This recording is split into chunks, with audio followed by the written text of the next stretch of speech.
Cowboys can't bad, baby. Let's go, son. Crack 'em if you got 'em. Welcome to Minnesota.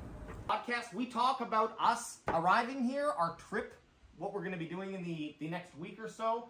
And we asked, Crack 'em if you got 'em, son.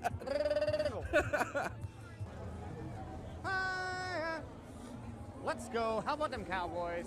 Crack 'em if you got 'em. Yeah! Let's go, baby.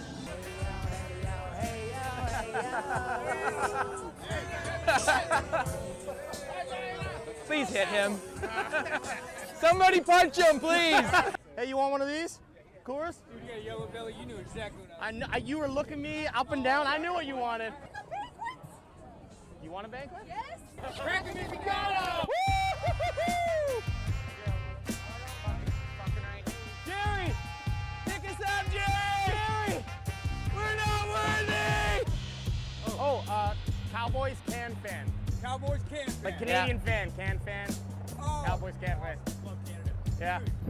I'll look you up. Awesome, thanks, brother. Take care, man. And look, that's how you get subscribers. And nowadays, it's a dog-eat-dog world. It's a dog-eat-dog world. We got to go on the street to get subscribers now. There'll be a guy at the grocery store and I'll hear him say something about Facebook. I'll be like, oh, you do Facebook? You ever heard of CanFan? At Cowboys CanFan. Have you ever checked us out at Cowboys CanFan on any major platform? Because we're on all of them. Dude, go to tiktok.com/@CowboysCanFan. Yeah, we have a channel, yeah. What's your channel? Cowboys Can Fan.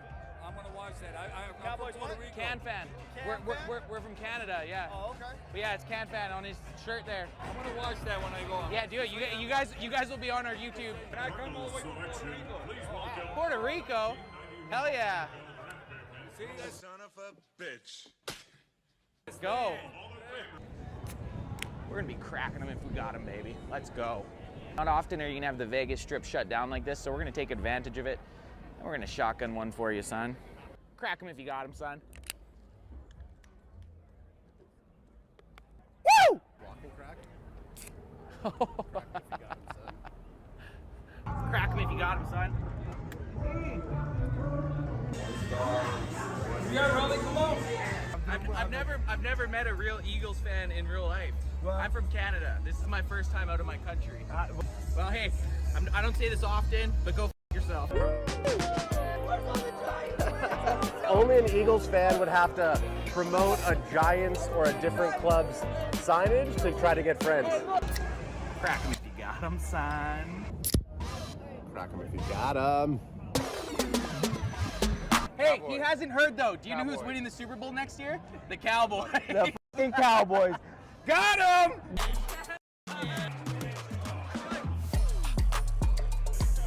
9 a.m. out in Thailand, and Zion Johnson just got picked by the Chargers, which kind of sucks because I was really hoping that the Cowboys would.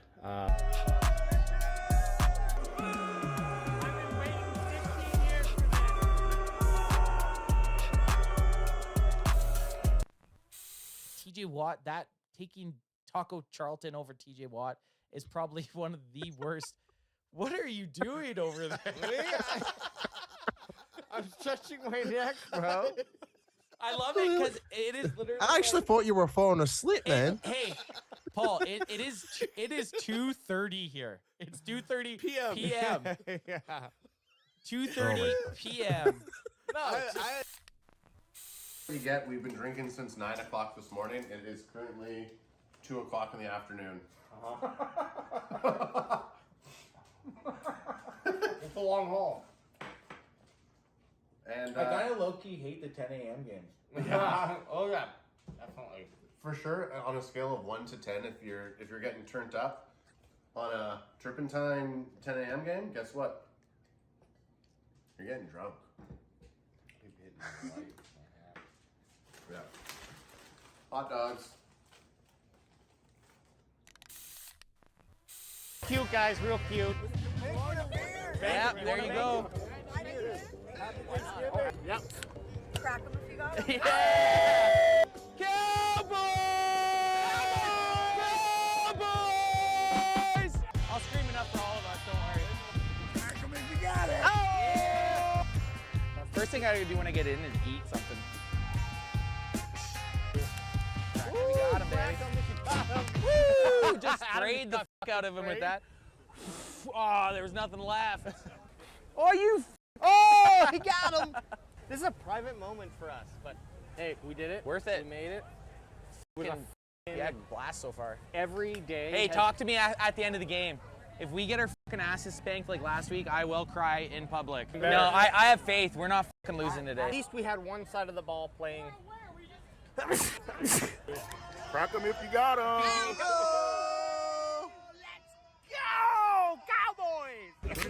Crack him if you got him. Can I talk on it? Hey, I've seen this face before. Last night outside Target. Crack him if you got him.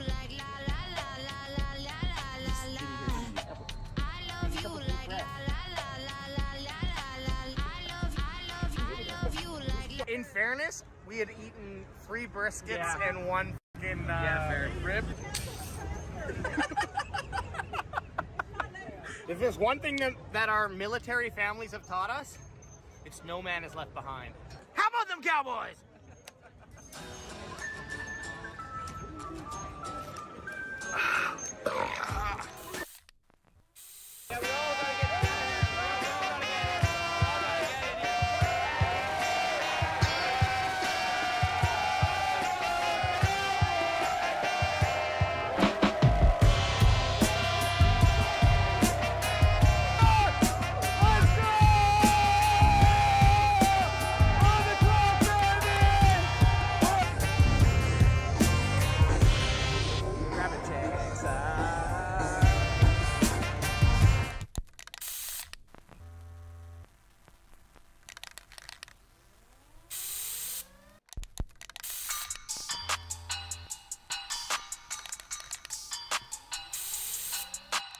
Boosh! Oh!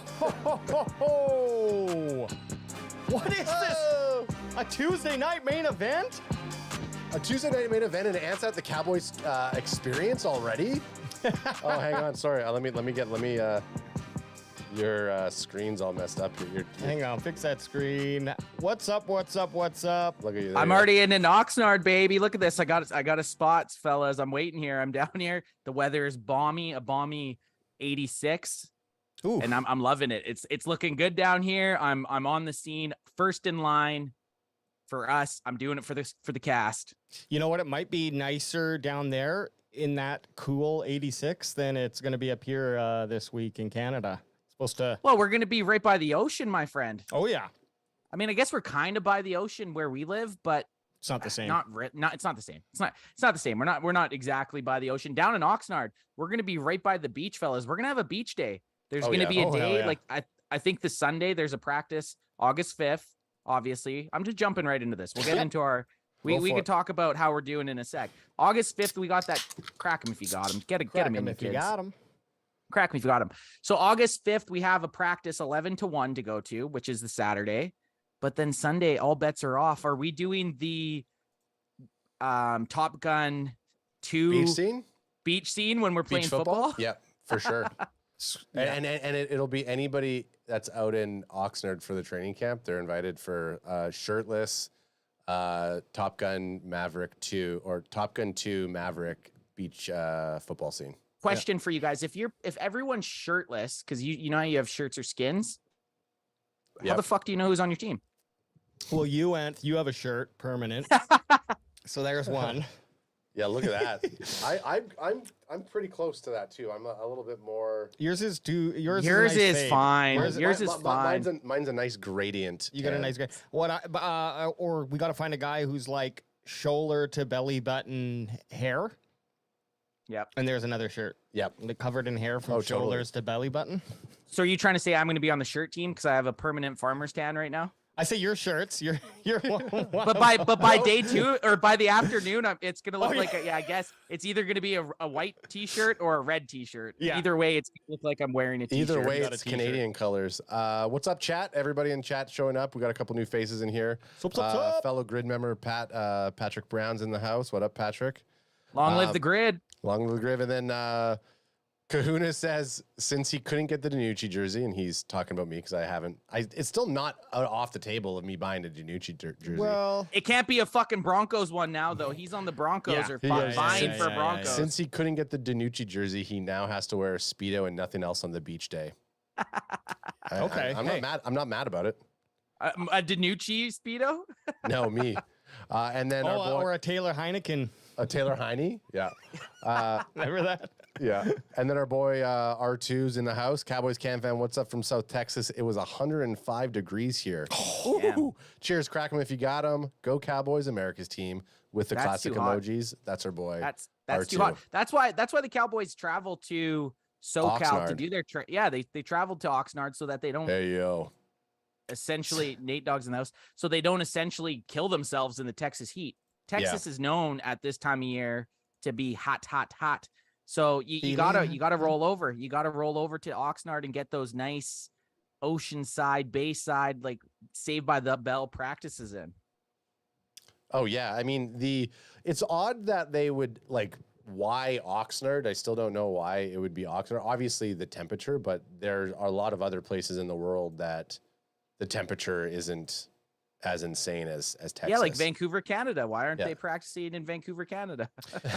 Honestly, I think it just must be something to do with Jerry, like just wanting to do practice outside of Texas or something like that. Yeah, right? I gotta get my California babies out there. Do you think his very first love, or like the first person he fell in love with, or the first actress he saw on TV was from Oxnard? Yeah. And he's just like now subconsciously, he doesn't know why he picks Oxnard, but he's subconsciously just set on that city for whatever reason. Because it's not a big city. It's not out of the, you have SoCal, you have San Diego, you have LA, you have all these famous places. And then you have Oxnard, right? I guess it's famous for having the Cowboys training camp. I was fiddling around, and this has a point to what you just said about Oxnard. I was fiddling around with like AI tech stack stuff that I was looking at, and one of them was like a thing called Trip Notes AI, where you kind of type in where you're going to go and kind of what you want to do, and then AI will like give you an itinerary. So I looked at Oxnard, like 5 things to do, eat, or see in Oxnard, and it was like I have it on my other computer. I'll post Dallas it. Cowboys. A couple good eating spots. There's a pizza place is number 1, so I feel like okay, well we got to go to that pizza place. Guaranteed, it's called Oxnard's Pizza. Yeah, no, I think it's like Angus's Pizza or something like that. We're gonna be living in the moment, and we're gonna be using Google Review and maybe mix it with AI. I gotta get my shades. I feel like we should have an all AI trip, and it just outside. No, I'm joking. I don't feel like we should do that. Well, hey. So guys, hey AJ, before we get into Cowboy stuff, you were in Toronto on the weekend, so we missed our Sunday service. How was it? How was your weekend? Did you get crunked up or what? Got nice and gooned for 2 nights in a row, which is, I am getting old. We're all getting a little older, and I can still do the 1 nights, and then I like a day off.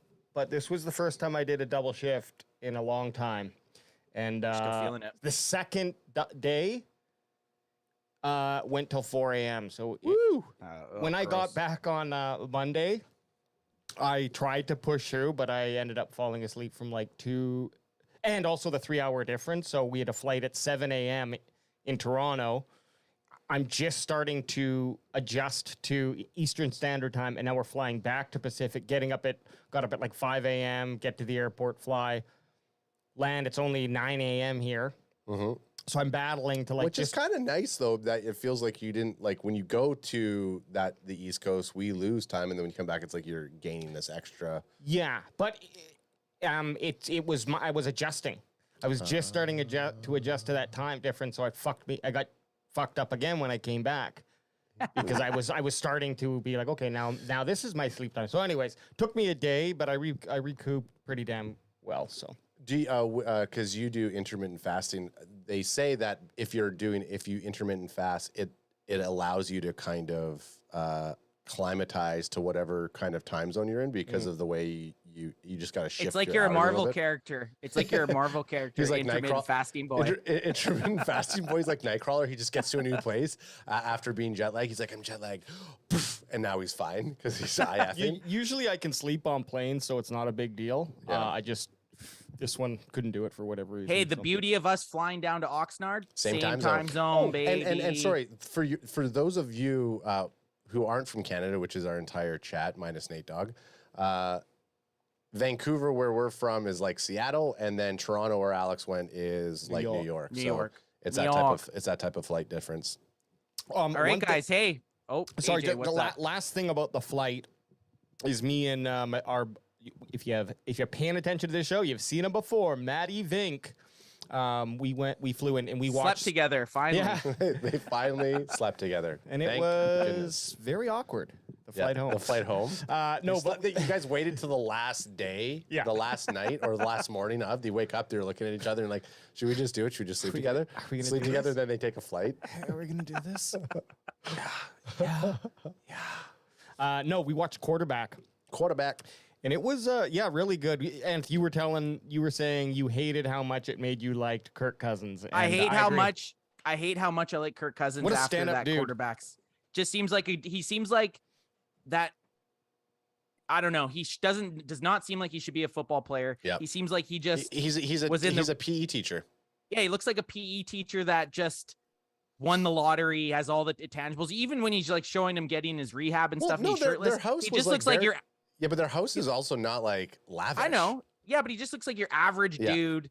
Like there's nothing really special about him, but he's just. Yeah, he's a good quarterback. Like he is a top 10 quarterback in the NFL. You look at Kirk Cousins' trophy room, and then you look at Mahomes' trophy room, and it's like Kirk Cousins. He's made a lot of money. He could build a really nice room, but his is literally like a rec center. Yeah, it's a night. Of course, their houses I would both want to live in, but Mahomes is like all brand new shit, and Cousins bought. The other sad thing I thought about that was. For me, man, Mariota does not want to play football. He is just collecting paychecks. Him and his wife did not want to move to Philadelphia, and he wants to be in Hawaii. Like that's what I got out of that.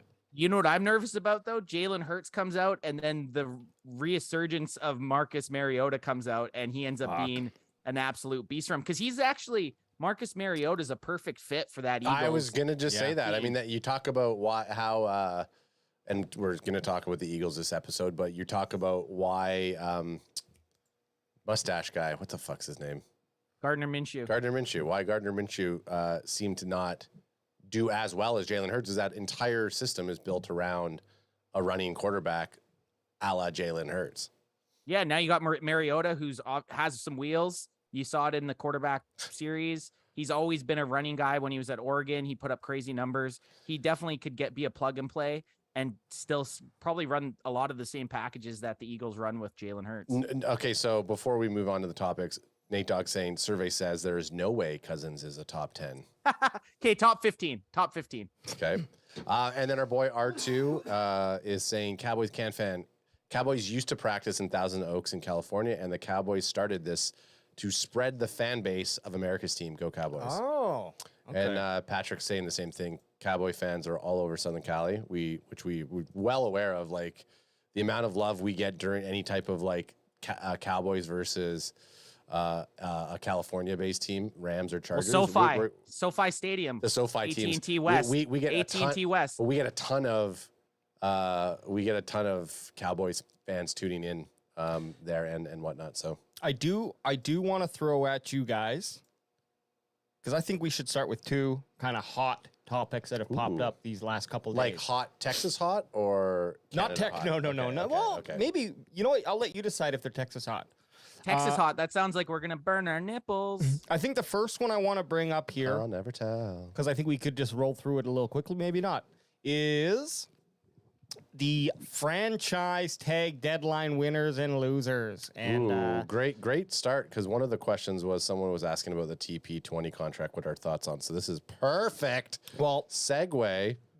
AJ, I'm going to put in quotations. This is me editing this. This is an article in CBS Sports. Like you downloaded the article and you re-edited, or you're just no? I'm going to live editing, doing it live, vocal editing. CBSSports.com by Garrett Podell.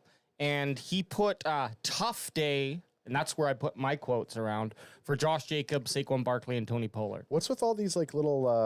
I have no idea what the fuck. What is that? Is that like your browser that's doing that? It's like a player card. Oh, so I can look at them. Okay. I mean, I don't know You if click that's- on it's a pop up. Don't do Yeah, it. no, we're not. Just don't. Can do I it. just, before we jump into this article, how much has the NFL changed since we've become pretty big fans with running backs? Huge. Oh yeah, Insane.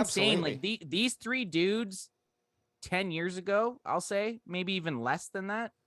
You're locking these dudes up for a long time, right? Yeah. Like Saquon, how is it even a question that you're not going to re-sign Barkley to an extended contract? Josh Jacobs, Alex argued for him when I was saying he wasn't a top 5 running back. And it was a great argument, by the way. A great argument. He fucking is. We dove into his stats. He is 100% worth signing long term. But that's And because also, like, when now, sorry to cut you off. I'm not going to No, all good. apologize. I meant to cut you off. That's because the climate now, where you're automatically thinking, nah, Josh Jacobs isn't a good running back because we're not pedestaling them anymore. Well, but there's still value in my mind. There's still value for a very good running back that's going to show up every day. You're going to get exactly what you bargained for. You're going to get those 100-yard games. You're going to get 12 to 1,500 yards and over 10 touchdowns a season. That's still valuable. The issue with these guys, they're all going on to their second contracts, and everybody's thinking about like Zeke's. They're all worried about having the next Zeke. Well, this is the question you ask yourself for all three of these running backs is like, where do these guys fit in the longevity of the team? And are the Raiders or the Giants, because we know definitely the Cowboys are, but are the Raiders or the Giants in a position where they are they doing their final push with this group of guys? Are they going to be going into rebuild mode? And if you are going to go into rebuild mode, sure, it'd be great to have Josh Jacobs, but that's not where you build a team around in this day in NFL. Same with Saquon Barkley. So I hear it, like these guys should be signed, and definitely that rule of running back age isn't necessarily for every running back. So I would risk it on Jacobs or Barkley, right? Like I would risk a second contract, but I do see the reason to not do it, because if you're going to have to restart, you can't have 20% or whatever of your contract locked up in a defensive player. They've Or proven a running back, they've proven that you can run with 3 running backs and still be just successful if you have the other pieces in play. If you have a decent top 10 quarterback, you have a decent offensive line, and then a playmaker on the outside at wide receiver, you could almost put any athletic guy at running back and not have a huge fall off. Well, here's a question I ask too, because we're never going to hear people stick up for the organization today. No one sticks up for the billionaire. Okay, well, I'm going to. Yeah. Yeah, we can tell by your fucking hat. TNT hat. The next hat he's going to get is an NFL hat. Just an NFL No, he's getting league hat. he's getting. I want to see an Oxnard Facility municipality hat or something. I just want to make sense of. I just want to like just wanna also make sense of it all. Twist it around. And is there a chance that Jacobs or Barkley is saying, I'll play, but I'm not doing 90% of snaps. I'm capped at 60, or doing some sort of like contract stipulation. And maybe that's why contracts don't roll forward anymore. Like it would be smart for Jacobs and Barkley to be like, and Pollard too, of course, but we're not talking about him because that's our boy. But do they maybe say, because they do this in basketball now with contracts. That's why LeBron James only plays whatever it is, 55 games average a year or something like that, because it's not worth it to the team or himself to play 80 games. And I know that's football's different. It's different. Yeah, it's I know what you're saying, It's Alex. snap Like you're count saying per game though. But the thing with these guys, the main thing with the franchise tag, right? They don't have that security, right? No. Like that's their main thing. That's true. Saquon and Josh Jacobs and TP20, you haven't heard much of him. It sounds like he's going to play on it. But Saquon saying, I'm not playing on the franchise tag. I'm not going out there and playing on the franchise. He said he's not playing. So his main reason for not playing is because he doesn't have that security, right? He's had injury problems. What happens if he goes out there and has a career-ending injury? Obviously, 10 million or whatever he signed for this year would be enough, but he's looking at his future, right? And you can't blame a guy. But that's the main argument with these dudes. Well, our boy Barry Grant Jr. of All Even Podcast popped in. He says, and it only took 20 years. We don't even see fullbacks anymore. They've turned the NFL into arena league in some aspects. That's true. And then Patrick Brown saying fans are in awe over seeing teams score 40 points versus a ground and pound running back steamroll defenders. And I think like if we look at those two comments and the evolution, so you have kids growing up who maybe you look at Kellen Moore. Who were his idols when he was growing up? He obviously idoled, I don't know, some dork probably. Yeah, but I'm saying, Ronald McDonald. So you got all these people who are kind of evolving into positions. You got players who are coming up, and it's like you want to see big plays. You want to see lots of scoring. The running game, unless you're like totally invested in a team, can sometimes be typically boring. If you look at if you look at the Bills versus the Kansas City Chiefs when it was that gunslinging game, that's the type of like the NFL that the NFL wants. And yeah, arena league, like Barry said. So you have the evolution. I think possibly we'll see it maybe peter back a bit. I would love another team to have a fullback, and I want our team to have an active fullback. I think that role kind of helps continue to evolve the game or evolve that position. The fullback role has been steamroll into your third down power running back. Running for back, sure. So. And even kind of like tight end, blocking tight end. Yes. I'll ask you guys this. What were the most demoralizing games that we've watched as fans? The games where we can't stop a fucking running back. How shitty is it where every time they run the ball, it seems like they pick up a first down?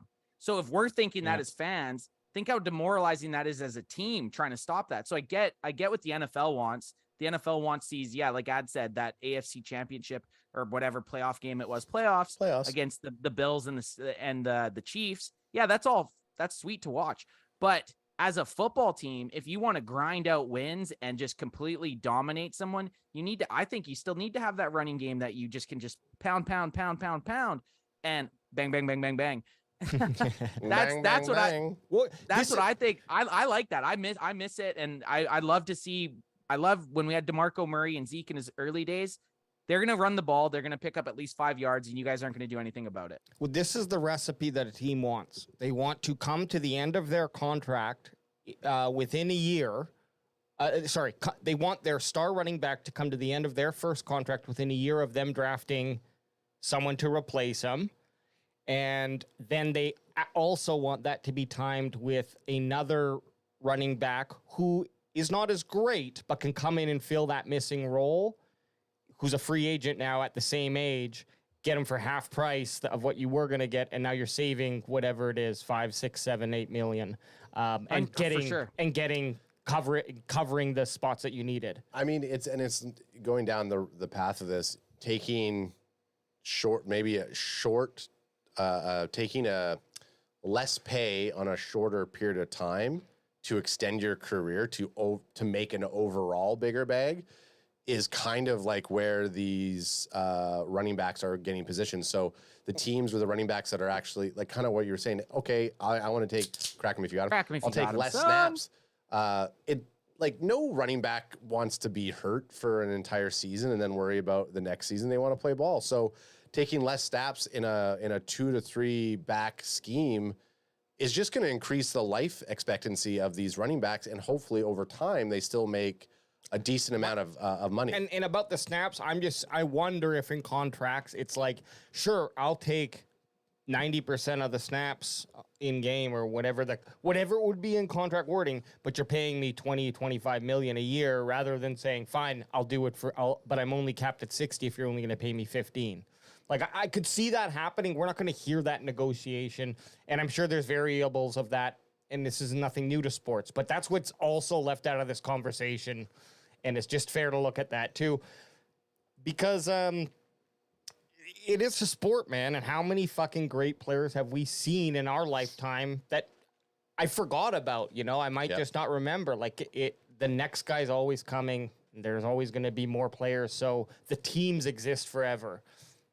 Yep. Yeah, the team doesn't give a fuck. And the crazy thing, Ad was talking about making your bag as running back. Yeah. The franchise tag eventually might be you making your bag. Yeah. You look at some of the contracts that have come out this season for running backs. Dude, there's some very good running backs on the market. Dalvin Cook, Hunt. What the fuck's the Hunt? Yeah, Josh Jacobs. Hunt, Josh Jacobs, Saquon Barkley. They're not out there, but they're on franchise tags. That might just be your ceiling as a running back in the future of this league. Unless you're a Christian McCaffrey or a Derrick Henry, you might play your 4 years or 5 years, hope to you have a good run, and then get franchise tagged for 2 years. Otherwise, you might just be rolled into 3 to 5 million a year for the rest of your career. That's where the running back market is going at this moment. Yeah, you get your Prime Hydration drink sponsorship to make up for that difference, right? Like that's what it is. Play hard for 4 years on your rookie contract and get sponsored the shit out of, and that's where you make your hundreds of millions. People are looking at it. I mean, if a punter can go on to be one of the biggest sports analyst personalities out there, there are other avenues for these athletes to take what they're doing and then have a platform. And you don't even need to be necessarily a massive star. You just need to know how to reach out onto a gaming platform or wherever the heck you want to do. Marshawn Lynch is another, but it is very rare that these guys have that personality too. True. Yeah, exactly. Yeah. A bunch of fucking dumb jocks. There has to be a right mix. So there's some great chatter going on in chat, which is chatter in chat. Chatting in chat. What about your chatty chattertons? Before we continue to look at this article, yeah, well, we're kind of doing our own thing now. I think we've moved on from the article, and now we're writing our own. So Patrick says Zeke cashed in after 3 years. That's when we transitioned to a passing team. My question to you guys is like, what are some defining moments that we could look back on and see a shift in that game? With what? In what change regard? To the league changing from a rule change. The rule changed. It was I forget which year, but they made the rule change where, was it just the amount of where they called the foul was where the fair? There was a rule change with the cornerbacks, I believe. You're talking about in like the 70s. So he's gonna look. No. I'm talking about in the recent from them transitioning a little bit away from paying these running backs or putting it into a 2-back system or a 3-back system. What do you think are some of the defining moments just from your recollection? I'll tell you right now. In the last 10 seasons, almost every Super Bowl winning team had a running back that was almost plug and play. They never had a running back that was one of the big signees. Like I went back because I was arguing with people about this, and I went back and was trying to find a running back that had played in the Super Bowl that was a top tier running back.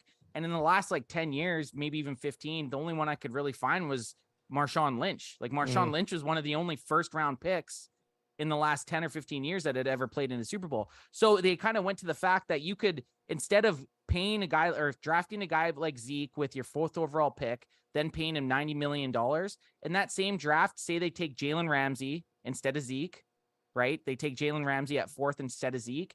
And then they just take Joe Schlub in the 4th or 5th round as a running back. And then now in his 4th or 5th year, they just do the same thing instead of now being in a contract talk with Zeke. And I'm not trying to sound like I'm a Zeke hater. Zeke's one of my favorite Cowboys of all time. I love Ezekiel Elliott, but teams are figuring out, especially teams like Kansas City Chiefs, they're figuring out that you can almost just take running backs at whatever spot. They tried it with Clyde Hilaire or whatever, Edwards, whatever the fuck the guy's name is. Clyde Edwards-Hilaire. Hilaire. They didn't get it right, okay? Put some respect on that name.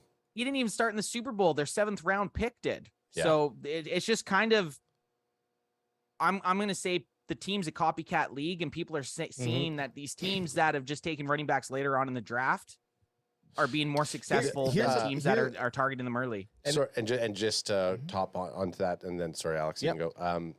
Barry Grant saying Drew Brees, that's where the league changed, and then Michael Clark saying the Tom Brady rule. Those two, and one with Drew Brees at how he plays, obviously, but Tom Brady is that anomaly where you put him on a team with a bunch, typically not first round players. I mean, he had a majority of them that were good, but it was a system and a quarterback to drive the system. We're seeing it with Pat Mahomes right now, that you can basically have a very solid leader and a good on-field commander take a decent group of guys and win yet another Super Bowl. Drew Brees, though, that birthmark on his face, what's the deal with that thing? I was thinking the Saints, like, was the Saints like the first team that kind of went to two running backs was when Reggie Bush came in and he started sharing snaps. And I remember being so disappointed.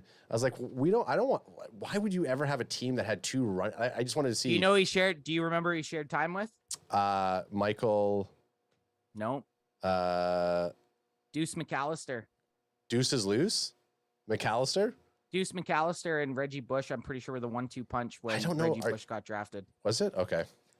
Guess what? That's how much I hated the two-back system. I didn't give a shit about the other running back. Here's the other thing, too, to add on top of it, is the amount of money the NFL makes and is able to pay to players, and then the players' abilities as they see that more as an opportunity for them to actually do. Because you got to think how many, when there were only 32 teams or less, depending on what fucking year it is, last 20 years here, but they only had one running back. You had to be the 32nd best running back in the world to play on an NFL team. And if you weren't, you're back up. And then, how long is that going to be? So I think the skill advanced to the point where it's like now teams have, instead of just picking from one person, they can pick from three. And that as supply goes up, baby, this is simple economics. Demand goes down, yeah, which means that cost is going to drop for how much you're willing to pay someone because someone else is going to take it who's a little cheaper. Instead of being an 89 on Madden, they're an 86, but they still got that, hit stick that you need or whatever it is. Truck stick. So truck it, baby. I think there's a bunch of that combination with the exposure of the sport coming from players like Tom Brady, coming from players like Drew Brees, increase in talent, increase in ability because of technologies, and this all snowballs in just better athletes, a smaller percentage difference from the top guy to the 64th to the 100th guy, and that just makes it easier to make decisions. We also seen the evolution of the passing game going from 2 to okay, now you kind of need 3 wideouts to really run an effective offense. Well, man, these wide receiver paydays are just they're getting crazy right now. Which besides quarterback, it's like you need your quarterback. The 3 top positions in the NFL right now per cap, like per salary cap. Yeah, you need your quarterback, obviously. You need your wide receiver, and you need your pass rush specialist. Those are the 3 biggest paying spots on any NFL roster. EJ Savage says, without Zeke, Dak likely isn't as good as a rookie and doesn't keep the job. I like that. I mean, I kind of wish that happened. I would have loved to see Romo with Zeke.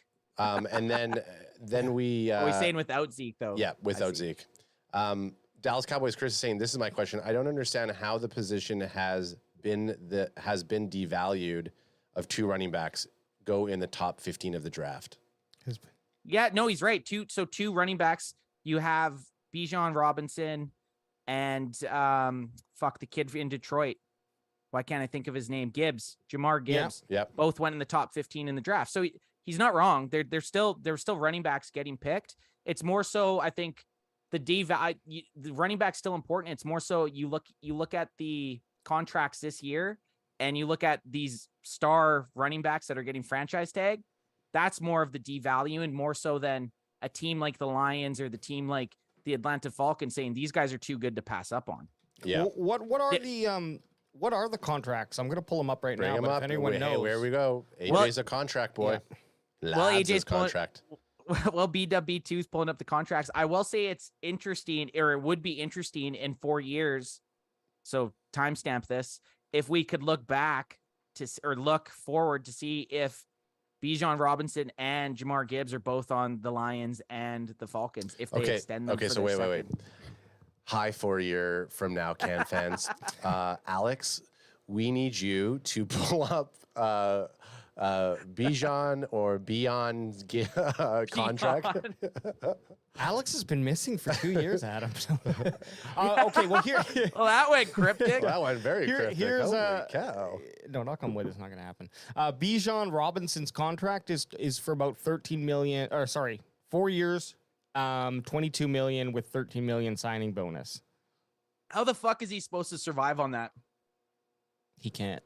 He can't. He needs that $90 million a year or $90 million 5-year contract for a second contract. How would he ever survive on a second contract with that Yeah, that's just over $5 million a year. I mean, come on. That's pretty good. Hey, like that's a pretty good contract for a rookie running back. I think for a rookie, you get 13 million up front. Then if he performs in his first 3 years, he's going to get an extension. Yep. Or a new contract, which I think would be the smart move. Sign him for 4. Well, I guess they're going to pick up the 5th. No, they'll have a 5th-year option because he's a first-round pick, 8th or 9th overall, whatever he was. Yeah. But with the draft picks, wherever you're taken is kind of what sets your price for that contract because he was taken so early. If you look at a running back that was taken in like the 4th or 5th round, it's going to be substantially less. Like what's Deuce Vaughn's contract? $600K. I don't think they give us that much, unfortunately. I could look another one, but this is just the top first or the first round contract here. Okay, so yeah, so EJ Savage just said Bijan is already the 9th highest paid running back. So that's pretty wild. So that gives you that shows you what draft selection does. But I believe that's because of his signing bonus. So will that be consistent for the next 3 years or 4 years of his contract when they pick up his extension too? Yeah, so that I think that obviously as the cap gets bigger and we go into 2024, 2025, 2020, whatever, he's going to drop down on that list. But even to be the 9th highest paid running back in the NFL and never played a snap is pretty crazy. I also wonder this, and I just thought of it because you brought up salary cap, and that's how they kind of really base, I believe, a lot of these contracts, and it makes it. Whenever I look at it, I always look at that, and then I just do a percentage, and if it's within, 1 or 2 or 3% of what that contract value was over their history with the team, then I think it's still a pretty good deal, right? Like if you were paying Dak 18% of the salary on contract A, and then on contract B, you're paying him 21%. But of course, the numbers are higher because the salary cap's increased by 60 million. Like, yeah, it looks like a lot of an increase, but when you break it down to what he's worth for the team and the position and all that, makes sense. That's the key. That's the key spot. Like you said, it's key to the amount that he takes per team capita, right? Like his percentage per the rest of the capita. Interesting though, Gibbs hasn't even been signed by the Lions. I know. That was the other guy I was trying to look to do a gauge on, but they don't have the top 3 picks. The only other guy here is Will Anderson, they don't have the top 2 picks in number 3. Will Anderson has signed 4 years, $35 million. That's not a terribly huge increase. I mean, I guess it is. I don't know. This is why it's so huge to win when you have guys on their rookie contracts. Yeah. Or I mean, massive. Or even just the position that we're in right now. You look at the roster that we have right now. Like we are in one of the best spots that we've been in the last 4 years, obviously. And this is going to be the best spot we're in the next 4 years. Yeah. So 4 prior and then 4 going forward. Yep. Once we end up paying the big 3, like you have to. You look at this list right now that Alex brought up. When you find Pro Bowl and All Pro type players on their rookie deals, that's when you have to win Super Bowls because the window closes on that, and then you have to pay them, and then you can't pay a lot of other guys. But it does make it much more easier to swallow that quarterback contract because you are going to, if he is a franchise QB, you're not going to let him go to free agency. It's interesting that we are seeing arguably the equivalent in running backs, franchise running backs, not being held to that same standard. And I think it's the ebb and flow of the NFL, man. It's always shifting and jiving. And next, once we get our holy shit, there's so many good wide receivers, which we're just not there yet. But then it's going to shift. Okay, wide receivers are going to start to peter out. Probably go towards, I don't know, hopefully linemen. It's so crazy. Yeah, it's so crazy. It's interesting to watch and see. Like wide receivers used to, they would make a lot of money, but not how much money they're making now. Like CeeDee Lamb's about to make bank. Well, R2 saying Cowboys fan, if you play for the Cowboys, you need to get all the endorsements you can. Forbes magazine has Dak making $50 million on endorsements alone. Cheers, go Cowboys! America's team. Absolutely. So like you got Sleep Country or Sleep Easy, whatever mattress he endorses. You got him with whatever shoe. They have everything. They have cars and I'm cutting my hair though. I'm cutting my hair this year. I'm not doing that Head and Shoulders anymore. Is that your Mahomes? That's my Mahomes. Yeah. I'm here. I'm here. Yeah, I play. I love baseball. Quick thing on Mahomes. I love baseball. Mahomes, who the fuck do you think you are talking to Max Crosby like you did? And then bragging to your family. Max Crosby would bend you over the counter. Oh. And Max Crosby was a nice guy out there. Yeah. You know? Yeah. Here, one thing, though, that I did get from Mahomes on that quarterback documentary, his wife is way less annoying than I thought she would be. Like, she's actually pretty cool, and I had a lot of respect for when they're like, oh, yeah, she was a college soccer player or whatever. I was like, okay, so, like, she's coming from it. I see her fire when she gets fired up now. I'm like, oh, okay, you're coming from the experience that you had as well. So, it's funny that you say that, Alex, because I was watching it and Tay was on the couch watching it while I was kind of. Yeah. And I was saying the same thing. I was like, I actually don't hate Mahomes' wife as much as I did prior to watching this. Because all I saw from her was like the random TikTok or whatever YouTube clip of her being like screaming into the camera like a psycho. You know. I also noticed the meme where they're sitting there and Pat Mahomes just looks so annoyed at being there with her. Well, I was shocked. Is he like, I'm here? I wasn't shocked, but I was looking for how much they didn't put his brother in it. Yeah, I was actually surprised around he was him so in much. I was surprised he was in it at all, to be honest. Yeah, well, some shots he was just like, you just have no family, chance. Yeah, so definitely that guy's definitely punchable. By the way, Boots says Brittany Mahomes is still toxic. Don't let the acting fool you. And I got to go with my guy Boots. If Boots isn't on board, I'm not on board. Because she could be. That's right. She could be putting a show on because she does know the cameras are there. Hey Boots. Truth. Hey Boots. 17 days, my friend. 17 days. Woo! Yeah, buddy. We're coming. Oxnard, crack 'em if you got 'em. Speaking of Oxnard, just really quick, and we got everything booked. Yep. Yeah, we're locked. I don't know if we announced that. Did we? Yeah, we're locked and loaded. We're locked and loaded. So these Canadian fans, this Can fan Fan? crew Like is Can Fan? traveling to Oxnard. who was it that you mentioned reached out to us and or One Star One Family, connected with DJ them, Kai. whatever? Yeah, DJ Kai from One Star One Family. They're gonna be there. They'll be down there, so we're gonna do their meetup. Looks like they're having a big meetup barbecue type thing. You know, we like to barbecue and party. 6 a.m. though. I don't know about that. Like we fly in on the Friday and then they're doing it 6 a.m. on the Saturday, 6 a.m. to 10 a.m. We might make it for like 9 a.m. to 10 a.m. They open it up 2 hours before. I don't think this is at training camp. It must be. I think they're doing something near it and then going to training camp from that. Just fucking lit. Well, look, hey, I'm not going to say no to a 6 a.m. call time. I won't either, but you know what? It might take a couple of nudes to get me out of bed. I will bet money Alex and I are not ready for 6 a.m. I'm telling you I'm telling you right now. Hey, we'll make the now. schedule. We will pick the time that we're gonna aim for. Like 9:15. Luckily, I think we're only like 20-25 minutes from the. Yeah, we'll have to. We'll look at it this okay, weekend. guys. I'll FaceTime you when I'm down there, just fucking loaded at 8 a.m. Being like, dudes, I don't even know if I can make training camp. I'm so ass. I drank a limerita.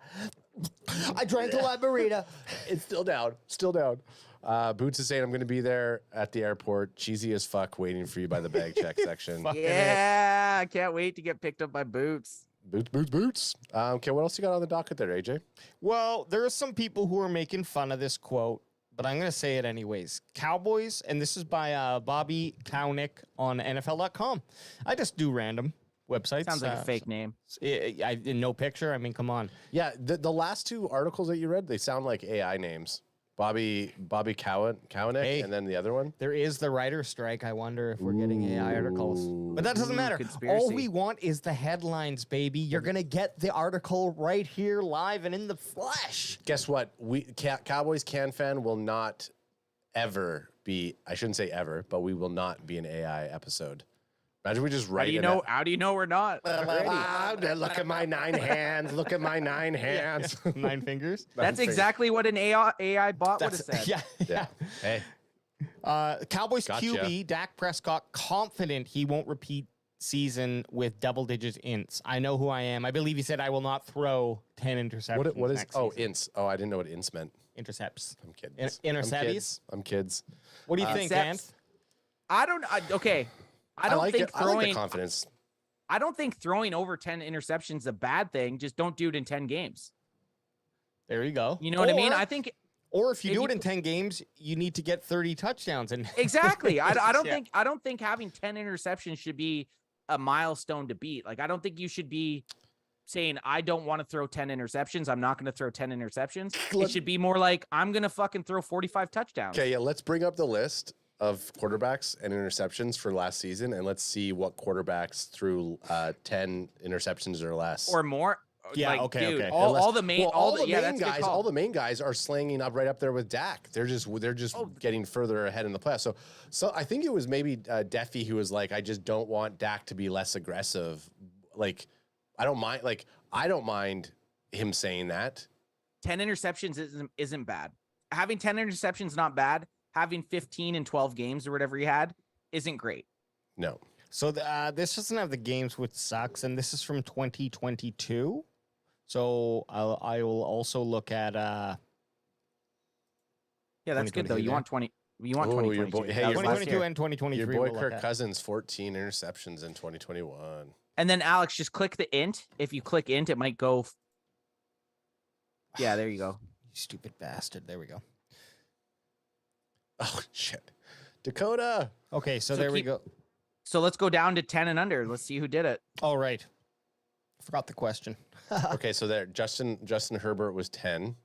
So we got Herbert, Brady, Dalton, Mariota, Pickett, Wentz, Lawrence, Mayfield, Stafford. Okay, Do so you the want only one Dak in- to be the like o- any of those guys? The besides only Tom Brady? the only impressive one on there is Trevor Lawrence because he played a lot of games. The rest of the guys, I guess Tom Brady also. Well, With only Tom 9. Brady and Justin Herbert. Look at Yeah, their those yards. three, you're right. They both have thrown. All three of those guys have thrown over 4,000 yards.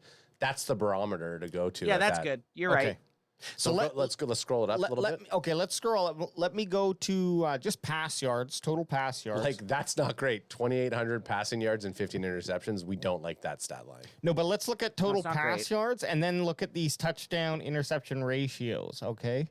So Herbert and Brady actually had great years as far as passing yards to interception ratio go. They were both top 3 with 4,700, Justin Herbert, and then Brady with 4,600, and they both had under 10 interceptions. That's respectable.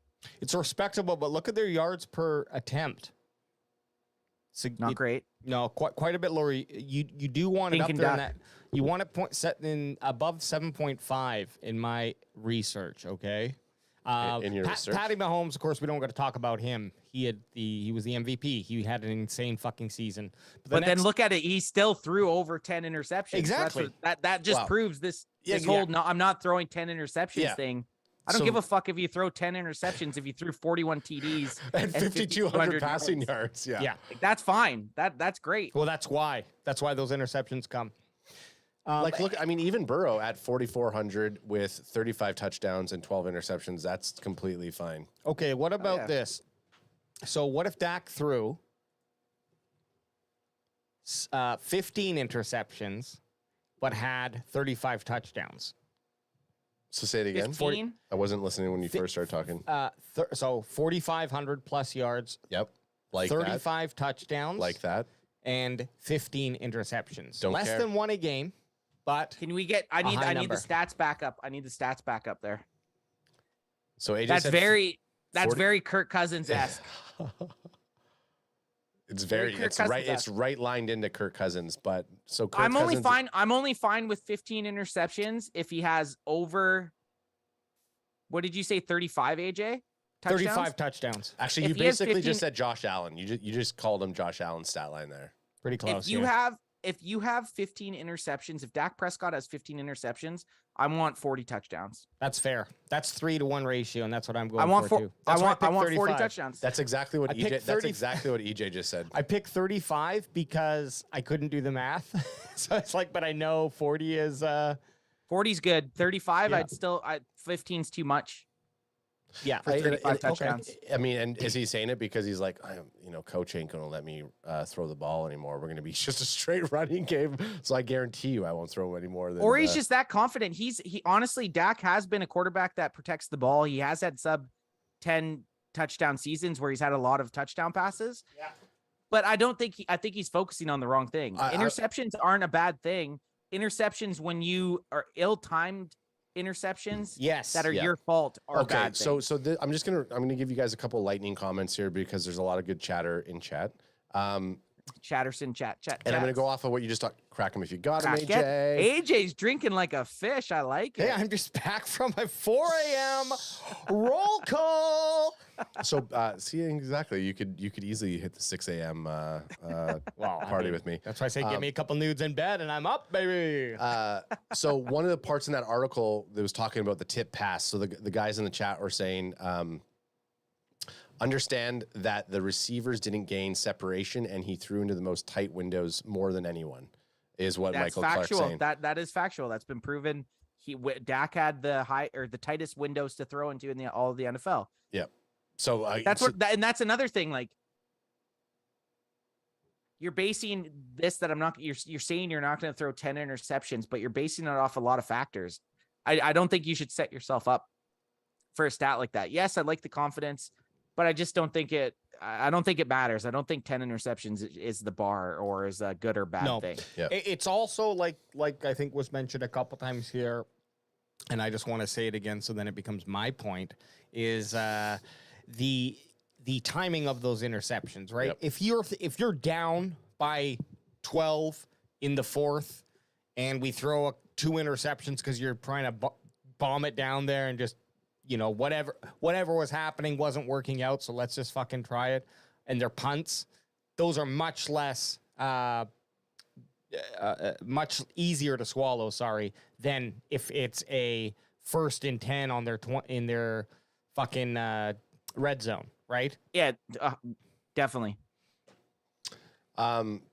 The other thing that I said lightning comments. I know. I was just thinking, adds like I'm giving you the guys the lightning round. Okay, so boots on the ground saying my guy Dak is putting in the work this offseason, building chemistry with his wide receivers. He's going to be a solid. He's throws 5 picks all season, calling it, says Boots. I mean, that's fucking... That'd be awesome too. Very hard to do, but that would be amazing. Michael Clark saying Dak flourishes in simple offense, X's and O's, strict route running. Yep. Agreed. Chat's nailing it. Chat's saying some very smart things, and I don't disagree, but I still think setting the point of saying I'm not going to throw 10 interceptions. Who gives a fuck if he does throw 10 interceptions as long as he throws 40 touchdowns? Winning games and his stat line being 40 TDs. Who gives a fuck? I don't even care about his interceptions last season, to be honest. Yeah, neither do I. I'm already over it. I think Cook's joining the squad opens things up for CeeDee. This is truth. Here's a good one too. Will head coach Mike McCarthy, and this is from Patrick Brown, will head coach Mike McCarthy calling plays help Dak? ? I think so. Yeah, I think they shied away at the beginning, and we kind of chatted about, there's a couple articles where they were at first saying, oh, it's about a 10 or 20% change. And then the next 2 or 3 weeks, oh, it's about a 20 or 30% change. I think Mike McCarthy is coming in, and I have no doubt that they're keeping some good things, but there were obvious consistencies when things went wrong as to what those things were. I believe from like other people's analysis, including those in this room and OOO. So I do think like it's going to help Dak, but we can't like look at who walked into the season in wide receiver last year and knock on wood. Look who we have walking in this year. It's an night and fucking day. It's an obvious difference. Night and day. Yeah. Okay, so CeeDee really didn't come into his own until like week 4 or 5, you know? then he was of last year, and then he kind of said, Yeah, "Okay, he I'm was- the leader now, Yeah. and I'm the captain now," and he took off. Okay, so I'd say CeeDee. I'm excited to watch CeeDee Lamb this year, man. so everyone keeps I've seen it. The comments, everyone's saying tipped balls. I was just like thinking people were a little bit horny on a hot day. But EJ Savage saying smacking those balls. Dak said in air quotes tipped instead of 10 interceptions. Oh, So bring the quote back up and let's reread it on how it's supposed to be and not how this fucking Cowboys. no. Sorry, I was saying that from another quote, but I swear it said I won't have more than 10 interceptions. Everyone that was posting on social media was saying that. So I only was. Okay, so I saw This it is all on according to Instagram today Nick. while I was at work. They're right here. This is according to Nick Eatman, who worked for the team. okay, so he I says, won't have 10 interceptions this year. so maybe that is a weird way to say it. It makes more sense when you say I won't have tip interceptions this year. Yeah, so the quote said, You would say I won't have more than 9 or I won't have more than 10. Yeah, I don't know. Maybe I'm just saying it works. And a tip interceptions, I mean, that's nothing you could control. So that kind of doesn't make sense either because you can't. Well, no, because the follow up, because I did see a quote saying the reason there won't be tipped interceptions is because everyone's going to know where they're supposed to be when the ball's cut. But I saw that quote, pretty sure I saw that quote yesterday, kind of making the rounds on Twitter and Instagram. And then today, while I was on lunch break, I was kind of going through and everybody was posting this, I won't have 10 interceptions quote. So I don't know. Well, here's what I first of all, it's right above, and I'm going to read that in a second. But I love it because that misquote had us discuss our expectations of touchdowns, interceptions, and I think that was something that just came out of a misquote. And so we're not going to blame you, Dak, but also thank you. But this is what the actual. Hey, guess what? I guess we were just like the Cowboys receivers. We were misaligned We on tipped what the type quote? of We tipped the quote. We tipped a quote, or no, we weren't where we were supposed to be. But okay, so this is what Prescott said. Some of it is the offense and them understanding exactly where to be. Mike does an amazing job with those guys. They know where to be, why to be, when they're getting looked at. That's going to be a big jump. But then right after that, they quote him as saying, I won't have 10 interceptions. this year. Yeah. But let's ignore that part of the quote. Well, go EJ up, just go up. tagged us on Twitter for the quote that he's saying that's correcting that. Okay, comment. once I find this place for Anth, I'll check that out. Well, I was just looking to see if in above if they were talking about the tipped saying. So I don't know. Who knows? I kind of quickly scanned, so I might have got it wrong. But let me go look for that. Let's live Twitter it. Let's do it. Let's hop onto the Just bring it Twitter up. sphere. Michael Clark says he won't have tipped interceptions. It's because we have speed and smarter play calling. Yeah, and better wide receivers. We don't have Houston and Noah Brown as the guys that are going in with CeeDee Lamb week 1. You're not so. That's going to help. I said I know that Noah Brown was one of my favorite receivers. How dare you say it's bad things? I didn't hate Noah Brown, but on a good NFL team, he's should be your fourth best wide receiver. I'm kidding. I'm not a big Noah Brown fan. Okay, so Nick Eatman is saying, I'm seeing a lot of headlines about Dak's bold claim about 10 interceptions. Sorry, but that's not what he said. He was talking about being on the same page with his wide receivers so they won't have tipped interceptions. Tipped, not 10. Obviously not as cool of a story. Cool. He ain't wrong, Nick. That was shared to us here by our boy EJ Savage, aka at Boys in the Zone on Twitter. Make sure AKA our fucking Will McClay of drafting in the off season. Oh yeah, which makes more sense, this tipped quote, because 10 as a quarterback, we just looked through the quarterbacks. 10 interceptions is not a bad stat line as long as you have a lot of yards and a lot of touchdowns. And just remember, there's that extra game. Yeah, exactly. Right. So it gives you. That's why I was saying 15 is a little under 1. I wouldn't hate it, man. I wouldn't hate 15, but it needs to come with touchdowns. We're all in agreement there. Yeah, and I think now that you're saying it's like no one would ever be able to. I'm not going to throw 10. I'm not going to throw 10 interceptions this season. Okay, how about this? Like you can't even. That's like impossible to call. How about this? You throw 5 in one game. 30 interceptions. Whoa, Adam, punch him, hit him. No, it's this: 10 interceptions or 15 interceptions, 30 touchdowns, but 10 rushing touchdowns because Dak goes off and starts using his floppy feet a little bit. 15 still just too many. Yeah. That just means like if 15 touchdowns to 30. Yeah. Sorry, 30 touchdowns. Sorry, to what's the 15 yards? interceptions. No, hang on. What's the yard? How many? Consistently 4,500, just to keep it. I mean, that's still pretty fucking good. Yeah. I mean, if he got, I'm saying gets the Dak scores 40 touchdowns. And how do we know that?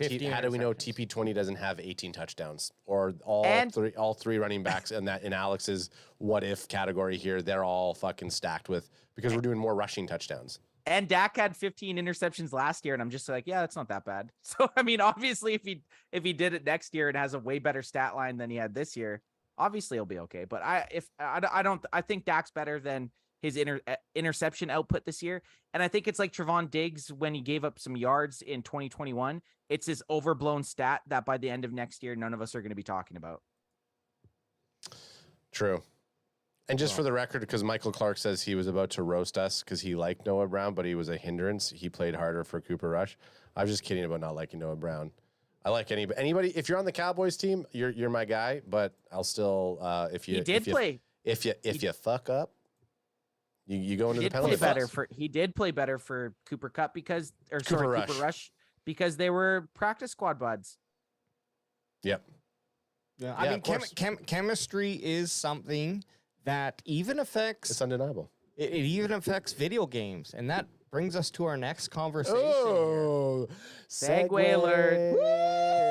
If someone out there wants to challenge my segue abilities, I say bring it because I can do them. Okay, I'll challenge your segue ability post game. AJ God. at 1 p.m. Oh, fourth quarter AJ? Main event, Sunday service only. Okay. Well, on season Sunday service, you're You're ready. Yeah, post. Okay, main event only. Only 10% of our content. No.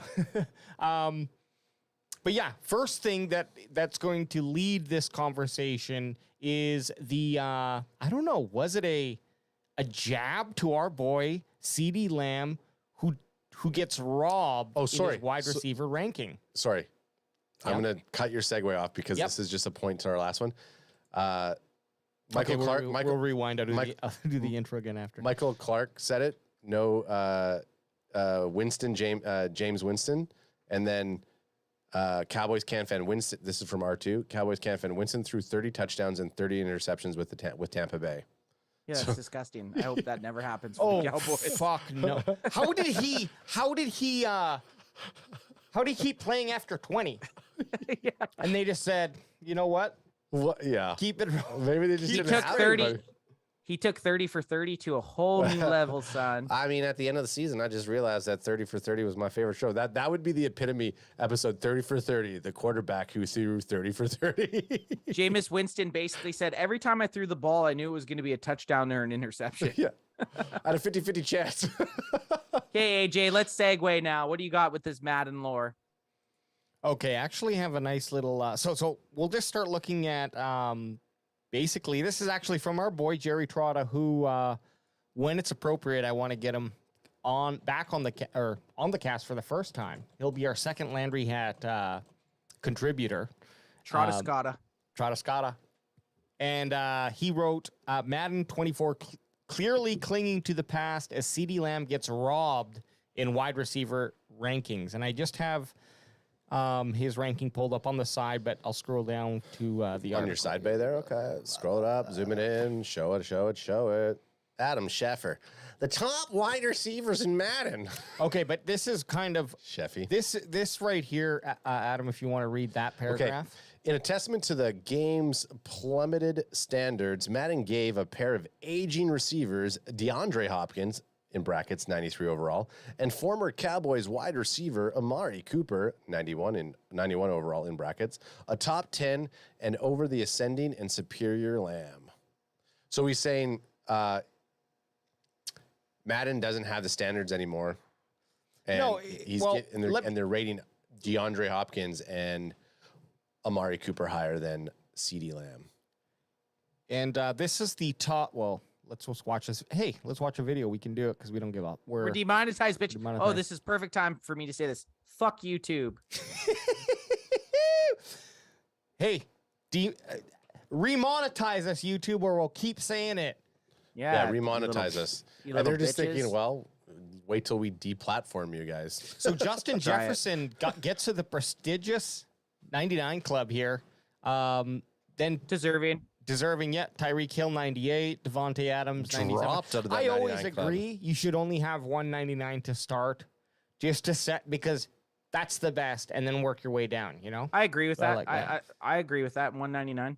But then we got Devontae Adams 97, Stefan Diggs 96, Cooper Kupp 96, Jamar Chase 94, Hopkins 93, McLaughlin, Terry McLaurin 92, AJ Brown 91, Amari Cooper 91. I feel like AJ Brown that's what I said. is a little bit lower too than it should. Well, when we had this posted, when we posted this in the group chat, I think the 1 to 6 is fine. I think 1 to 6 is very fair.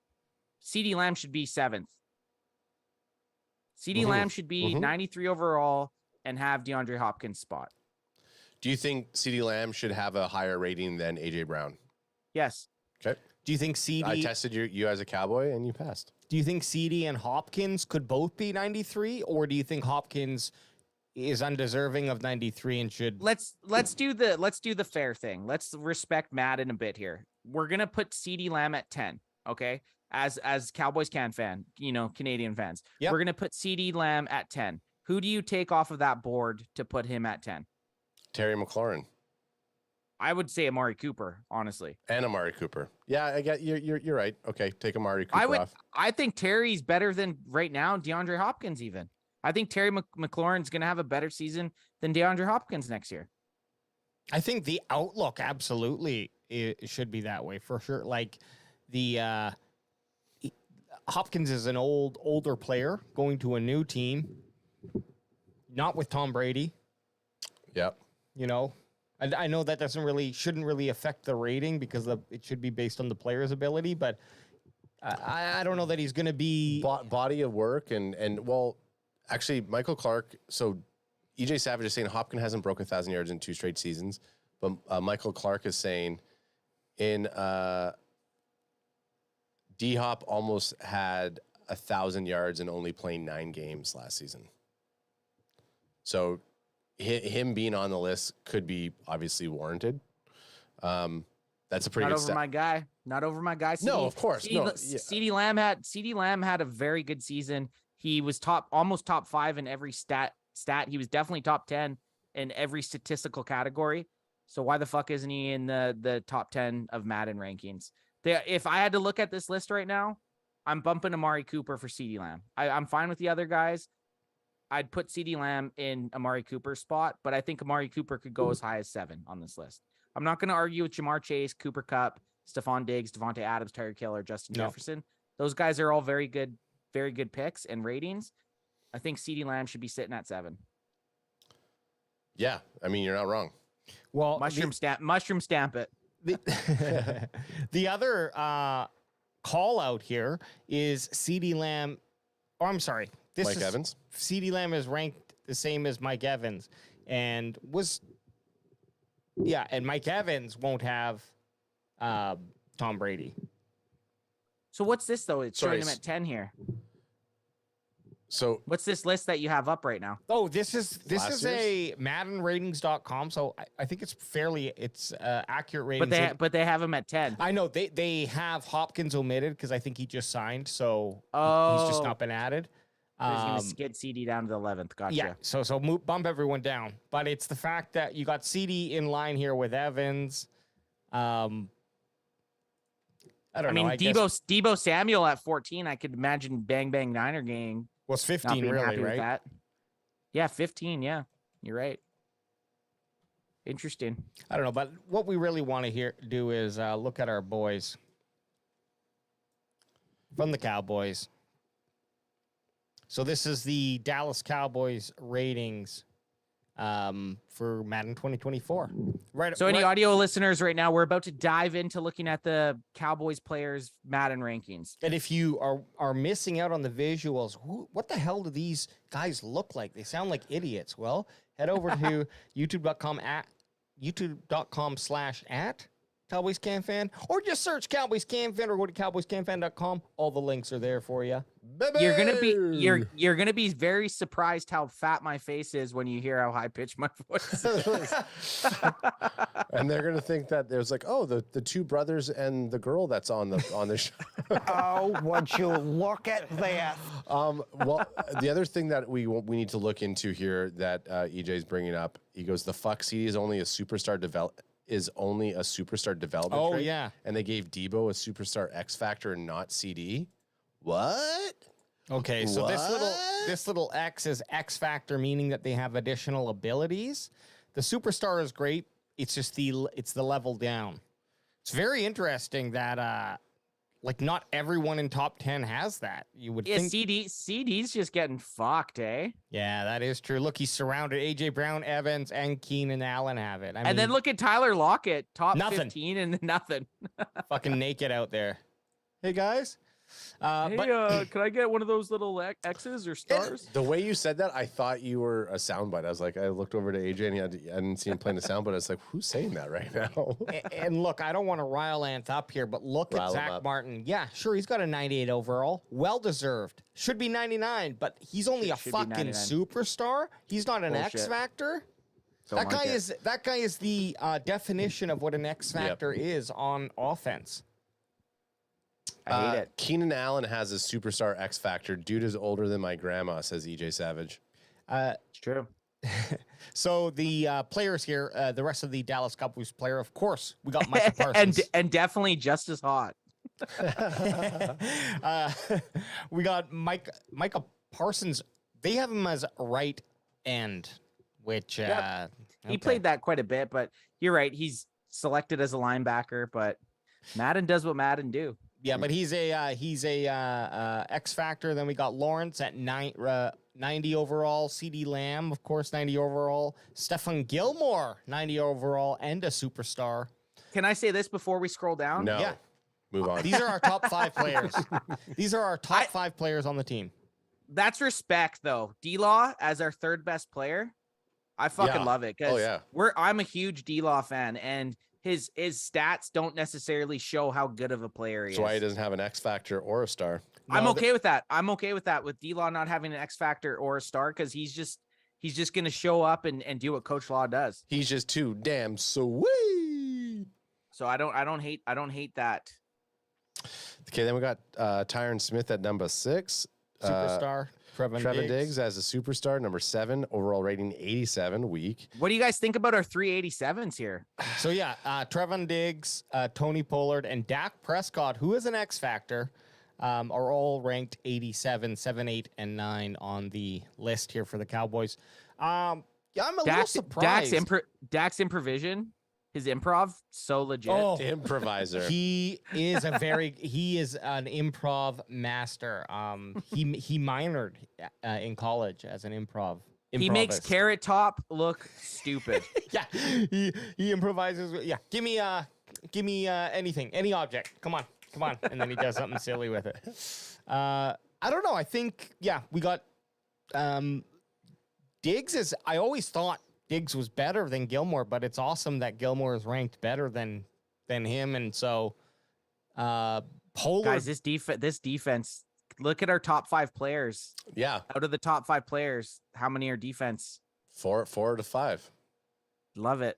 Yep. 1, 2, 3. 3 out of 5. But hey, go back up for a sec, AJ. They still got Zeke on our Just team. go back up for 1 second. So look at the it's the line basically.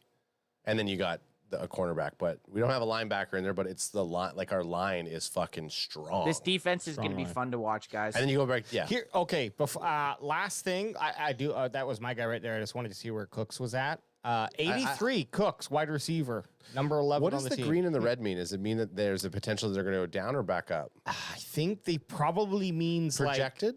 Overall generated? I don't know what actually that know, means. Adam. Okay. I feel like I'm looking at an AJ chart right now. Just colors. Yeah, color. Yeah, except for I'd have a legend. Yeah, You would have a legend. Yeah, you would, you would because have a I legend. am legend. I am legend. You Okay. would. We're gonna move on to the top questions from Cowboys Nation, but first, and we'll hit I just chat want- first. I want to know from you guys, pick a player who you want to see what his rating Oh is. yeah, so I was gonna say I want I want to see who's the lowest rated Cowboy. That's what I want to see. You want to see the lowest rating? Okay. Lowest rated Hey, Cowboy. but go fast. Yeah. Deuce Vaughn. No, he's not. They're not yet Yeah, rated. he's unrated. Matt. So he's not on the team anymore. Okay, Will Greer. Okay, Will Greer, not there. Probably not on the team. Keep Let's going. go first. Let's go first Yeah. guy that's probably going to make the team. Keep He's- going.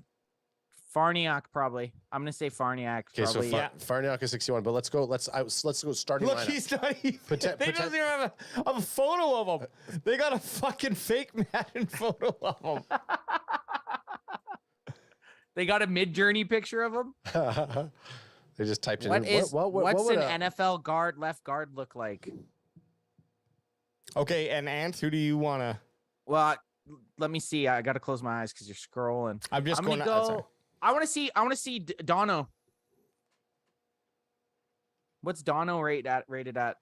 81? 81. Oh, I don't Gerald mind Curse, that. I think- 81. I think 81's respectable, guys. That's How did Madden? shocking. Should be The, higher. 80s like an in my mind green like 80s and A, True. right? But didn't- 80s but and didn't- A in didn't we- NFL. But didn't Look we at give? Deron Bland 75. But didn't we give our? So we got two. Why no? we got- Don't you we got- think Deron Brand is at least 10 above? Or sorry, don't you think Dono Dobb is at least 10 above Bland? Well, I It's was his fucking interceptions, isn't it? them at 81. So we gave that position Super Saiyan rating, right? Yeah, because I believe it is. So, but from what Madden's saying is it's more of like an A rating. These dudes haven't even got any respect getting into Pro Bowls. Yep. So fuck Madden. Realistically, Madden, like I Look- don't care. I'd rather these three safeties come in under the radar and then just absolutely tear the head off the NFL this year. Yeah. And look, Hooker, Curse, and Wilson, 82, 81, 81. All three are top 15 players according to Madden. So Brian Anger is at 81. exactly. So I'm saying this is the thing. 80s very good. Remember when we used to draft our teams when we had our own league in like 2005 before you could do any of this shit that Madden does now? This is exactly how we used to draft our teams. You could have like 390 overall Oh, yeah. players, like 880s, Realistic. and yeah, realistic. And this is exactly how Madden's rating everyone. Okay, that's. Look, I'm not mad at it, 80s, but 80s are I'm good not players. Madden at it. hey, but we'll see what happens, Madden. You better make a good football game. Fuck Madden, anyways. Though. Fuck Madden, too. I want maximum football. I know. I'm coming for all these big corporations. Fuck YouTube. Fuck Madden. Oh, fuck gosh. Twitter. Fuck. What else are we on? Instagram. I'm getting deplatformed right now. Okay. Here we go. Our 20 questions. And I mean, the first it. one. Oh, EJ Savage wants to know what Tyler Smith is really quick. Oh, Oh, actually, I'm in. Yeah, that's a good call. I'm gonna say 77. 79. 79. That's fair. Baby. Gallup, on up. Gallup is at an 80. I mean, that's a deserved. Needs to show up. He could go up. Show up Tyler and go Smith up. 79. Tyler Smith 79. What's Sam Williams? Well, we're on here. You know what? I don't think Tyler. I think Tyler Smith should be a little bit higher. At But least, Ad, I at think least you're break the 80s. but you're looking at these ratings like 80, even high 70s, still a good player. Mozzie 73. Sam Williams 73. Calvin Rojo, Joseph 73. 70. That's a little high. Tolbert and Kelvin Joseph is 70s. I don't know. That's more shocking. Rojo 73, and yet he's supposed to take us to the Super Bowl. Yeah. Elusive. But you know what? They do their best, Madden. No, they don't. All right, that was fun. Let's jump into these 20 AJ, questions. the corporate apologist. No, I don't like Madden. Are we going again? I'll give backstory. For the Yep. last few weeks, DallasCowboys.com has been running 20 questions prior to training camp. And we've kind of went through, we don't really care what the analysts at DallasCowboys.com say. We're just stealing their question because it's easy pickings. So we're going to read the question that they've asked, and we're just going to answer it amongst ourselves. That's right. And the first one, the first one here is how Cowboys stack up with the Eagles. And this is something that actually, before we answer, I just want to, we were having a conversation offline, and it's going to be fun to do something where we like preseason before the season begins, and when all the teams are pretty much set enough that we can do this, we'll go through and kind of rank our Cowboys versus Eagles, I think 49ers, and we can pick another team who is going to be a hot target for us. We want to see how we rank up against these teams, and then we'll continue that kind of throughout the season. So, but right now, we're just going to use our words. No visualizations. This is pure Dak Prescott improvisation. Okay. I already know my answer. We're going 3-0 against the Eagles next year. Really? We're going 3-0 against the Eagles next year. We're going to beat them 2 times in the regular season, and then we're going to beat them in the NFC Championship game to go to the first Super Bowl in the last 28 years. Pencil it in. I'm at this point. We're in July. We're in mid-July. Yes. I'm at full-on Cowboys hopium right now. So I'm ready for it. I'm ready for it. I don't think the Eagles are as good as everybody thinks they are. Yes, Jalen Hurts had a very good season, but they're one running play away from him completely changing that whole team. And you know what Jalen Hurts just did last year? He put, 21 games or 20 games of film on tape for everyone to watch, everyone to scheme against. Stupid. It gets harder and harder the more and more that you play in the NFL, and that just means that the quarterback or whoever the player is, they need to adjust their game. I would bet that Jalen Hurts does not have the same season that he had last year. Did you see that? I'm trying to think of the stat, but it was like a very high percentage of the QB sneak on third down or fourth down, or 3rd and 1 or 4th and 1. And I forget what team was complaining about it, but about the Eagles doing it all the time. And it's just like, well, don't give us 3rd and 1 or 4th and 1. But yeah, I mean, why would they? I mean, they have a guaranteed first down every time. Why wouldn't they do that? You know, of course. The guy squats 600 pounds. Jalen Hurts squats 600 pounds. Everybody, I'm gonna go with 1-1 in regular season, and then Cowboys with the win in the championship game to then beating the Eagles in the championship game to go on to the Super Bowl. I want. I'll kiss AJ right on live stream. Pencil it Sweet. in. What? No tongue. Island boy style? Like, what are you trying to do here? Fucking making a bunch of Island boys make it out? Hey, either just do it or not. Yeah, but don't leave me tease hanging. AJ. Don't tease me, okay? Yeah, I Dak versus Jalen, Eagles versus Cowboys. Dak, crack him if you got him. Crack it. AJ going for Oh, it. you had way more than 3 in there. I had 6. Okay. Your 2. Ads had 1. I had and 2 Alex and Ace had had 4. 5. Yeah, that's what it was. I thought he only had 3, so I didn't want to ask him for one. So look at that guy. Hey, it's hot out here. It's all good. Yeah, I got sweat all down there. I think we're gonna win. I think we're gonna win the first game against them. Don't say that. Why would we want to lose? And we just Alex and I said that the second Eagles game is the most important game of the season, and now you're doing this to us. I know, but I'm doing this to us live on air. You're doing this to us. I can't help it. I'm. It's what you feel. I'm precogging right now.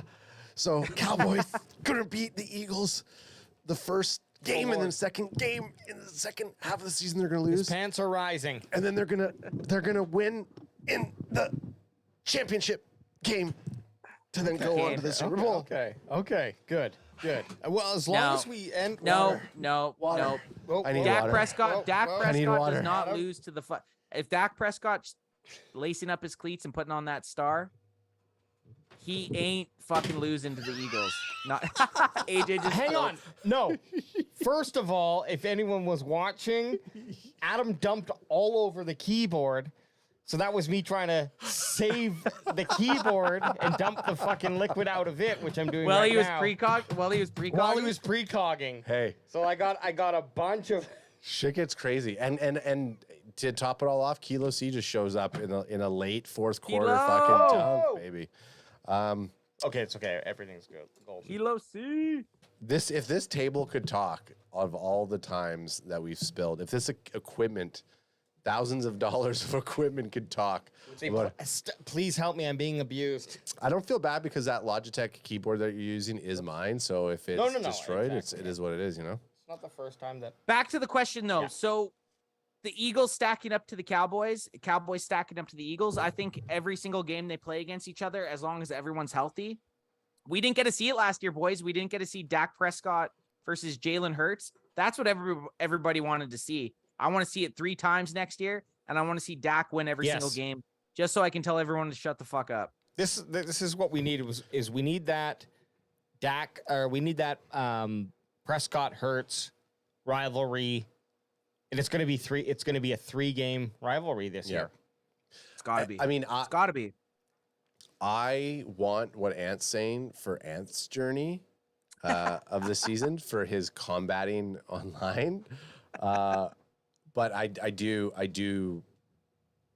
and I'm not, and remember, and possibly I might have slipped up and said it, but if you go back and clip me, I just talked about the team. So was I alluding that Dak might not play all 3 games against the Eagles? Ooh, he might be not around for week 14. I'll never tell. You did tell. I precogged. You precogged. You just you said what you saw. Yeah. Sometimes AJ, I just don't know when it happens. AJ's too bit, like literally. No, well, because I didn't notice there was some on my laptop. I just turned sideways and like I'm in a puddle of vodka soda right now. We'll talk about it off air. No. That's why I think, man, I do think that they might have. If I'm going to give them, early first Eagles game is probably could be the loss. Second Eagles game cannot be the loss, and third Eagles game has to be the win. The only reason I say that is because if we're going to lose to a team, I'd rather it be a really good fucking team. And so I would put one of the losses on the schedule to the Eagles just for the fact that we play them twice and we're going to play them thrice. That's just a fucking statistical thing, though. In reality, I do want 3-0 like you. Yeah. Yeah, I mean, like the fans. Pencil it in. Are we going to ask? I think that would be a great question to ask people in Oxnard. Yeah, that is a great one. Score predictions, isn't that? Yep. Question 7. Are we going to question 7? Question 6. Most important player on the Cowboys O-line. Who is the most? Ant, go for it. Zach Martin. Yeah, it's a dumb question. Zach Martin. Okay, so let's move past Zach Martin, just to say, who's the second? No, because if most important player. Well, on the move O-line? whatever you did. Get rid of that. There you go. Yeah. Well, let's just say because if we all say Zach Martin, I mean, I think it's pretty obvious he is kind of ranked the best guard in the NFL. Such a pillar for a position. Badass then. Tyler Badass. He touches the ball every single play. Yeah. Yeah, that's he touches the ball every play. If he's not on point, it could. And he's low key. I watched him on Law's live stream when they were at SportsCon. Shout out to Laws Nation, and he has not given up a sack in the last 2 seasons. Yeah, man, and we've always loved the guy. That's a shit position to play in the respect that it gets from like fandomship. I'm not saying that we have to spread that around equally. I'm just saying that's the reality of it. No one fucking cares about a center. No one grows up wanting to be a center. No. But it's also like you got a hot and then take on potentially 2 guys. Obviously, you're going to pick your gap, but you still have that constant rush that's going to be coming down almost every single play. Like you got to throw a ball through your legs and then take on 2 guys. It sounds like a nightmare. I do it every weekend. It's terrible. So what do you? So my bet's Tyler Badass. Yeah, I'm gonna just kind of give a different answer, but I do like that one. Do it. I'm gonna like, you know, when you sign somebody, you sign your name in, and then you're with like a couple people, and you just like kind of do the air quotations below to say you're the same thing. I'm just air quoting my answer to Ants. Mm-hmm. Well, I'm gonna give a fresh answer. Sweet, I like it. Fresh me up. Tyler Smith. He needs to come in and take over, tackle once and for all. And that would be huge for the Cowboys. Locking that down. And now we know, okay, we're kind of handing the torch over from one Smith to the next. So do you think he needs to Eastern Promises fight Tyron Smith in the shower naked? Oh yeah, 100%. To see who is the next Week one? Week 17, yes. They go in.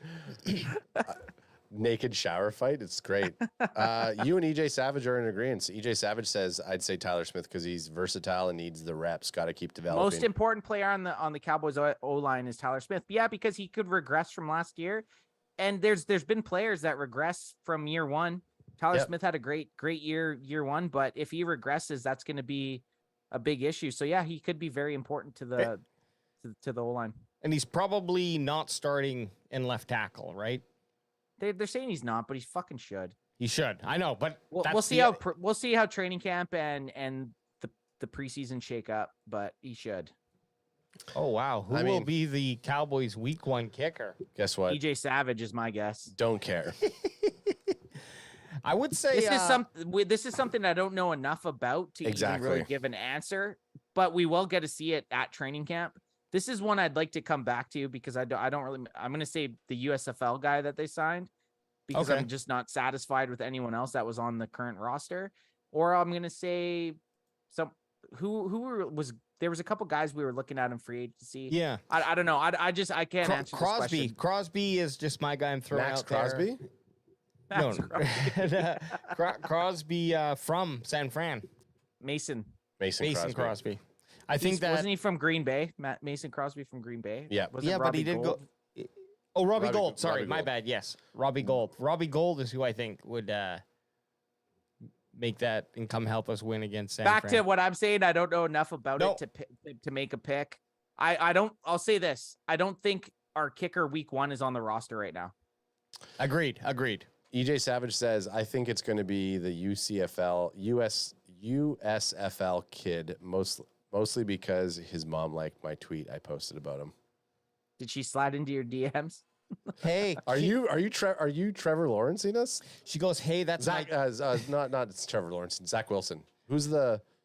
Yes. Yeah, Zach Wilson. Did she go? Well, the thing with the joke, you have to know who you're talking about before you say the joke. Especially when I have a joke on deck. I know this and happens. I'm itching to get it late out. in the pod. We're inching over here. We're dinching over here. Who knows what's going to happen? But I was going to say, did she say, "Hey, that's my kid, ASL"? The thing is, a lot of people tuning in right now might not even know what ASL means. I know. Well, age, sex, location.